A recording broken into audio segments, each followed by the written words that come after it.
Majority of Kenyans live in their own rural homes, even though many experience land and settlement challenges, including landlessness, insecure land tenure, and perennial squatter problems. Acute housing challenges are principally an urban phenomenon, and they present a serious threat to health and safety, as well as dignity of people, particularly low-income earners. The proliferation of slums in our urban areas indicate the extent of this serious problem and the urgency with which it must be addressed to enable Kenyans have greater choice in leading dignified, safe, and healthy lives affordably. Low supply of affordable housing units in Kenya is acute, making rent a huge component of the cost of living for many households. The increase in affordable housing units is a strategic intervention to not only supply affordable dwellings for Kenyans, but also as a means to reduce the cost of living. 3 categories of houses will be supplied by this program: social housing, affordable housing, and for the rest, market rate housing.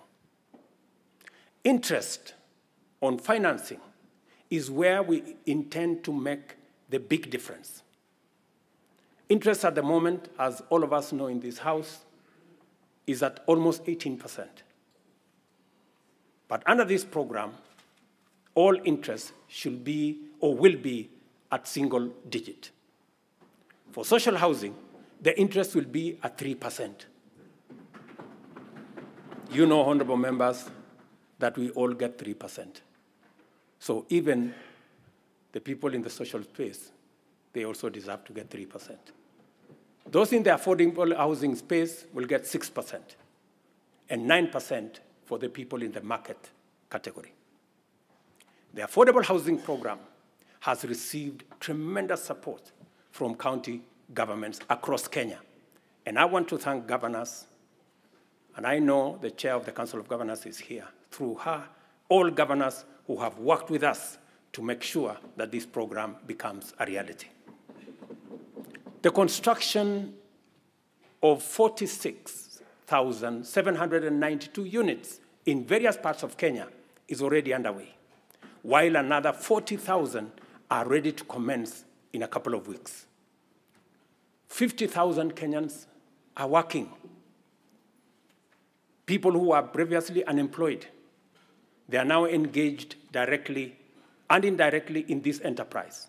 And the numbers will significantly increase as the projects move into the next phase and as we roll out many more units. A total of 746,795 housing units are in the pipeline as I talk to you, under various stages of delivery. More jobs are being created with the formalization of the Jua Kali clusters, providing products like doors, hinges, and windows. And this morning, as I visited one of the sites that I went to launch the construction in March, I was amazed that a site that was flat in March today, and I was with the Member of Parliament for Ruto, today has 8 11-block units, almost at 60% complete. And I also met the Jua Kali cluster for Ruto, and they have been given a contract of 140 million to be able to supply doors and windows. Architects, engineers, quantity surveyors, masons, electricians, plumbers, transporters, steel and cement factory workers, and hardware merchants will be partakers in this transformative plan.